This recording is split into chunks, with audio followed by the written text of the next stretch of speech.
Hi friends, ನಮಸ್ತೆ. ರಂಜಿತಾ ಕೋಡಿಬೆಟ್ಟು ಚಾನಲ್ಗೆ ಸ್ವಾಗತ. ನೀವು ನೋಡಿರ್ಬೋದು, ನಾನು ಮೊನ್ನೆ ಅರಳು ಮತ್ತು ಕುಂಬಳಕಾಯಿ ಹಾಕಿ ಸಂಡಿಗೆ ಮಾಡಿದ್ದೆ. ಅದರ ತಿರುಳಿನಿಂದ ಚಟ್ನಿ ಹೇಗೆ ಮಾಡೋದು ಅಂತ ನೋಡೋಣ ಬನ್ನಿ. ಕುಂಬಳಕಾಯಿ ತಿರುಳು, ಹಾಗೆ ಸ್ವಲ್ಪ ತೆಂಗಿನ ತುರಿ, ಹಾಗೆ ಹಸಿಮೆಣಸು ಮತ್ತು ಒಂಚೂರು ಹುಳಿಗೆ ತಕ್ಕಷ್ಟು ಹುಣಸೆ ಹಣ್ಣನ್ನು ತಗೊಂಡು ಚಂದ ಮಾಡಿ ಗ್ರೈಂಡ್ ಮಾಡ್ಕೊಂಡಿದ್ದೇನೆ. ಹಾಗೆ ಇಲ್ಲಿ ಬಾಣಲೆಯಲ್ಲಿ ಸ್ವಲ್ಪ ಎಣ್ಣೆ, ಅದಕ್ಕೆ ಉದ್ದಿನ ಬೇಳೆ, ಒಂಚೂರು ಸಾಸಿವೆ, ಹಾಗೆ ಒಂದು 5-6 ಎಲೆ ಬೇವಿನ ಸೊಪ್ಪು, ಬೇಕಿದ್ದರೆ ಒಂದು ಒಣಮೆಣಸನ್ನು ಕೂಡ ಸೇರಿಸ್ಕೊಳ್ಬೋದು. ಒಗ್ಗರಣೆಗೆ ಇಷ್ಟೇ ಇರೋದು. ಆಮೇಲೆ ಒಂದು ಸ್ವಲ್ಪ ಒಗ್ಗರಣೆಗೆ ಇಂಗನ್ನು ಕೂಡ ಸೇರಿಸ್ಕೊಳ್ಬೋದು.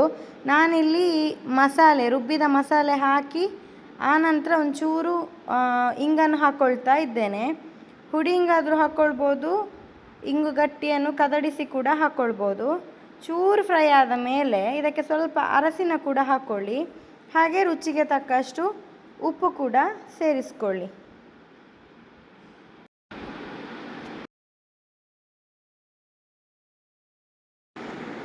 ಇದು ನಾವು ರುಬ್ಬಿದ ಮಸಾಲೆ ಹಾಕ್ಕೊಂಡಿದ್ದೇವಲ್ಲ, ಇದು ಸ್ವಲ್ಪ ನೀರಾರಬೇಕು, ಅಲ್ಲಿ ತನಕ ಫ್ರೈ ಆಗಬೇಕು. ಆವಾಗ ಚಟ್ನಿ ರೆಡಿಯಾಗುತ್ತೆ. ಕೊನೆಯಲ್ಲಿ ಇದಕ್ಕೆ ಸ್ವಲ್ಪ ಕೊತ್ತಂಬರಿ ಸೊಪ್ಪನ್ನು ಕೂಡ ಕಟ್ ಮಾಡಿ ಹಾಕ್ಕೊಂಡ್ರೆ ನಮ್ಮದು ಚಟ್ನಿಗೆ ಪರಿಮಳವು ಚೆನ್ನಾಗಿರ್ತದೆ, ರುಚಿ ಕೂಡ ಹೆಚ್ಚಿರುತ್ತೆ.